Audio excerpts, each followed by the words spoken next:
So we're going to do a little bit of a care guide on the Oscar cichlid today and what's so good about keeping these little water puppies. So let's dive in and have a little look at them, shall we? Right, so here we have my 4 Oscars. I've got 4 in here at the moment. I've got 2 tiger Oscars. One was more of a wild type and one is more of like the traditional tiger Oscar. And there's a smooth red albino. And then there's more of a red type, which is just the smallest one out of the 4, to be fair. But yeah, they're still growing. They're only 6 or 7 inches max. And they've got plenty more growth to go. They could even double in size over the next year or so, but we'll soon see. So yeah, first of all, the first part of this care guide I'd like to get into is the tank size, which is something that's quite a controversial opinion, and many people probably have different opinions on whether you could keep them a lot smaller. But in my opinion, they should really be in a 6-foot tank minimum, really. I mean, yeah, you could probably do one on its own in a large 4-foot tank, like 120 gallon or something like that, but ideally, if you want to keep them long term, let them get to their full potential size of a foot plus, even up to 14 inches, some of them. I think really a 6-foot tank is ideal. I've got these guys in an 8-foot tank, which is around 300 gallons. And yeah, they've got plenty of space in here, but I think you could do it in something of the equivalent of 125 gallons. Something around there, you probably do quite well in there. 18 inches front to back, 6 foot long. Just be a good tank size to keep them long term. So yeah, definitely consider that if you're going to keep Oscars, you want to consider that tank size. If you've got a small tank, or you think you might be able to put them in a small tank to start growing them out and then move them onto a bigger tank, just maybe think about, you really want to have that tank long term already ready to go, because something will happen. You won't be able to afford the more expensive bigger tank to keep them long term. Something will come up, something will get in the way, and it won't go according to plan. So yeah, make sure you've got that tank ready to go even when you get them as babies. I mean, I put them in here as little tiny babies. They were literally not even 2 inches long. Absolutely tiny, and they looked a bit silly, but it's kind of been good to watch them grow out. I mean, I've only had them about 3 months or so, and they've gone from not even 2 inches up to 6 or 7 inches. So yeah, they do grow rather rapidly. And obviously that brings us on the next part of the conversation, which is the growth rate. They're going to grow very fast. They're going to get to that big size of 12, 14 inches in a year or two. It won't take them long to get there. You'll soon watch them grow, and you look back and you'll be like, crikey, they've really grown in such a short period of time. You don't really realise it till you look back and you go through past pictures and you're like, wow, they really were small. So yeah, you're going to watch them grow rather fast. They're going to outgrow a lot of the other tank mates you might have. So definitely consider what fish you're going to put in there at the same time, or what you're going to add, because they'll soon overtake them, and they may even see the smaller fish as food. So yeah, don't be putting small fish in there. I did have some roseline sharks in here, or torpedo barbs, but really those barbs max out around 6 inches or so, maybe even smaller. And they're going to be, they're going to look like food eventually when these guys are full grown. So I've moved them onto another tank, and I've just kept the tinfoil barbs in here, because the tinfoil barbs are going to get to a very similar size to the Oscars, and they also work as a great dither fish. So yeah, definitely consider what sort of tank mates you're going to add to the tank. If you wanted a schooling fish, you could look at things like tinfoil barbs, which I've got in here. I've got a group of 6 of them. Make sure you've got at least, ideally an 8-foot tank for tinfoil barbs, because they're quite active. They're not as bad as the Bala or silver sharks that really zoom up and down. They do move quite quickly, but they're not quite as crazy in their movements. And they don't seem to be as skittish in this tank, but maybe that's just the setup I've got is what's making them fairly calm and not too skittish. So yeah, tinfoil barbs are a good option. Silver dollars stay a little bit smaller. You could do them in a nice group of them. They act as a good dither fish as well. When I say dither fish, I'm just meaning like a fish that works really well to disperse any aggression. If you've got multiple Oscars, if the Oscars start to pick on each other, which occasionally they will, they might lip lock or something like that. Don't panic if they do. The dither fish will start, sort of getting it. They kind of get in the way of it, if you know what I mean. They kind of break it up without even realising it. It disperses the attention of the Oscars onto the dither fish. And make sure you've got loads of line of sight blocks as well in your aquascape. I mean, I've got wood and fake plants and things like that, just to kind of give a bit more of somewhere for the fish to hide, or sort of relax from like a little bit of aggression that starts to appear. So yeah, definitely consider that as well. But yeah, as I was saying, tank mates, you've got things like the silver dollars, tinfoil barbs. You could do things like severums, other really calm cichlids, things that are going to be able to handle themselves as well. I mean, severums don't seem to take too much grief from the Oscars. I've got 2 in here, and they seem to be doing just fine. They don't take any grief from the Oscars. They don't tend to pick on them anyway, but they seem to work really well. Large angelfish can work well. These guys are fairly large. So I would definitely consider large angelfish. Don't be adding these little babies in there because they'll become food. Large clown loaches work really well. I've got 2 in here at the moment. I want to add more to the group, but I really need to be able to find some large clown loaches, which aren't the cheapest thing to find, and they don't come up very often. So, you know, you consider bottom dwellers like that. I've got a black shark in here, which they get quite big. So yeah, that'll be absolutely fine, and he doesn't take any grief from anyone. He'll see anyone off, and he seems to be fairly chill in here as well. So yeah, plenty of options for tank mates. I've also got a Endlakeri Baisha in here as well, and they work really well. I'll just try and find him. Let me try and find him. Yeah, there he is. He doesn't take any grief from anyone, and he's just so chill. He's absolutely perfect tank mate with these Oscars. So yeah, consider those as tank mates. You know, obviously you're going to be choosing these sort of fish in larger aquariums. You're not going to be doing any of this in 4-foot tanks. You know, at least 6-foot, 8-foot tanks if you're going to be having these sort of tank mates. So yeah, consider that.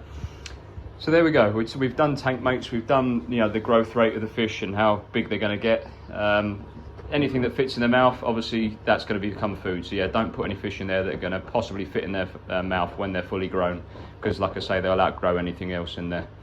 In terms of food, I mean, I feed my Oscars anything. You can feed them large pellets. You know, you can feed them frozen food.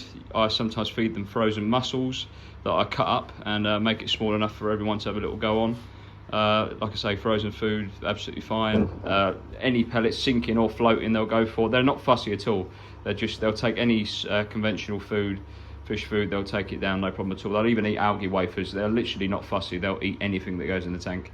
So it can be a little bit hard to get food to the other fish, but if you put something in there, like you put a load of pellets in there that the Oscars sort of go for, and that'll be their attention will be on the pellets, and they'll get most of them down them, and then they won't really notice you putting some algae wafers in there for some of the bottom dwellers, or some floating food, some frozen food that sinks to the bottom, like some mussels and that. They'll be too busy eating the food you already put in.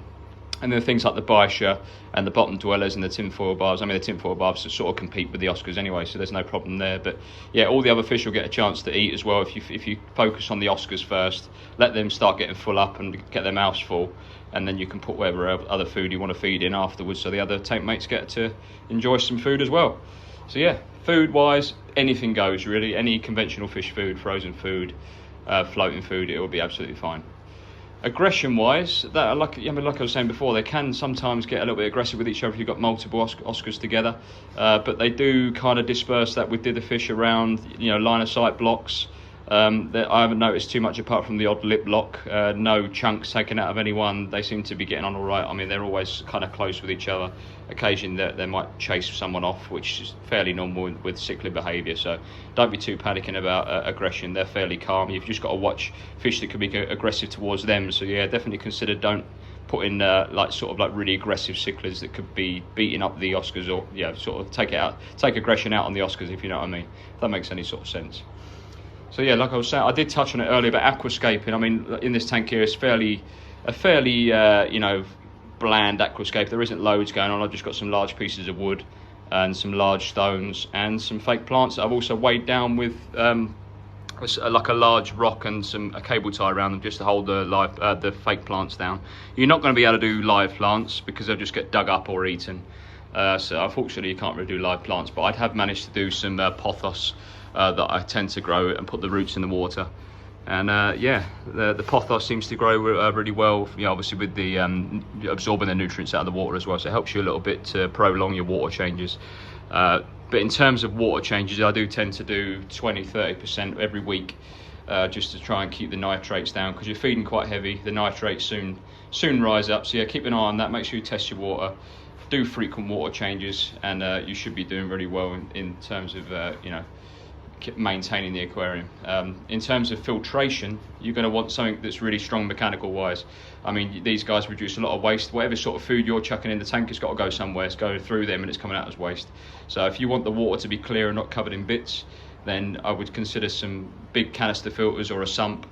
I've got an FX6 and an FX4 on here, so you know, you could probably add as much filtration as your heart's content, but I think those two large canisters do absolutely fine in here.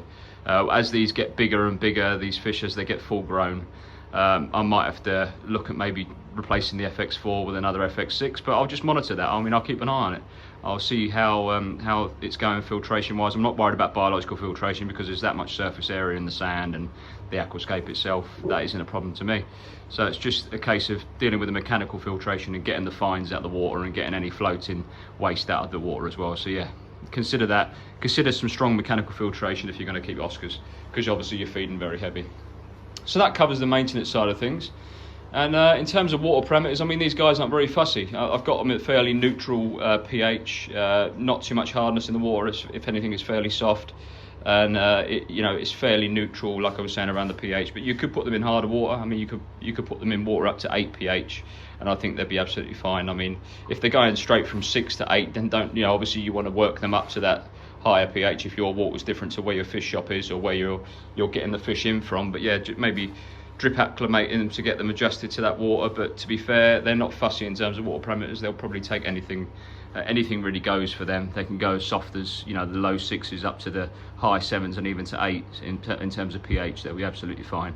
I mean, like I say, I've got these guys at neutral pH. There's not much hardness in the water at all. They're absolutely fine, and they don't seem to be too worried about water parameters whatsoever. So yeah, wouldn't be too concerned about that. I'd imagine if you're keeping general community fish in your tanks, these guys are going to be absolutely fine. I wouldn't be too worried about that. So yeah, they're not fussy at all in terms of water parameters. They're not fussy in terms of food. They're just a great personable fish, and as you can see, they're obviously always begging for food. That's just how they are. Even once you've just fed them and they've just swallowed the food, they'll want more. So yeah, you can easily overfeed these guys to the point where they'll literally their mouth will be full and overflowing, and they'll still try and go for more. But yeah, just feed them a reasonable amount, and you'll watch the growth. You obviously, as long as they're not skinny or anything, they'll be absolutely fine. Feed them once a day, a good amount. Make sure everyone else in the tank's getting fed once they've had their fill, and you should be absolutely fine. They're like little water puppies, aren't they? I mean, they're going to come up to you begging for food. It looks like they're always looking at you. It always looks like they recognise you, the feeder, and they've just got some lovely colours to them as well. I mean, these two tiger oscars, this one here changes quite a lot. He's more of a wild type, or she, I can't quite tell. But yeah, they change they fade and they darken up with how they're feeling, I guess, when they do sort of change their colours quite a bit. So I wouldn't panic if they do that. I mean, all 4 of mine do that. The albino doesn't seem to do it as much, but I imagine it's because it's an albino. But yeah, that one there does seem to change colour quite a lot. And they've got like this, on the tiger oscars, they've got like this big like round orange sort of like, it looks like a fake eye. I don't know whether it's just to make them look bigger than they are. But yeah, they're a cracking looking fish. Big googly eyes like little puppy dogs. So yeah, I'd highly recommend them. I'd definitely worth keeping them if you've got a large tank and you wanted to keep that larger fish, even one on its own with in your large community tank. I mean, obviously not planted, and you might have, like I said before, a silver dollars, a tinfoil barb, something like that, some severums. I do think like one Oscar on its own, possibly multiples if you've got a big enough tank, could definitely work. So yeah, they're a great cichlid. They really are. They're nice and calm. They're not too aggressive, and they seem to get along well with quite a lot of tank mates. So yeah, I hope you've learned a couple of things about the Oscar cichlid, and we'll call it a day there. I mean, if you think I missed anything, by all means put it in the comments below. Let me know what sort of Oscars you've got, what sort of setup you've got, and whether you'd be inclined to keep them. But yeah, that'll do. I'll wrap it up. You got some sort of useful information out of this, whether you agree with it or not, leave it in the comments below what your opinions are. But yeah, this is my take on how to keep Oscars well, and how I think you can keep them thriving long term. So yeah, let us know in the comments if you've got anything else to add to it. But yeah, best of luck in keeping them, and keep them well, and you'll keep them for a very long time. I'm sure you'll have great success with them. So I'll see you on the next one. Take care.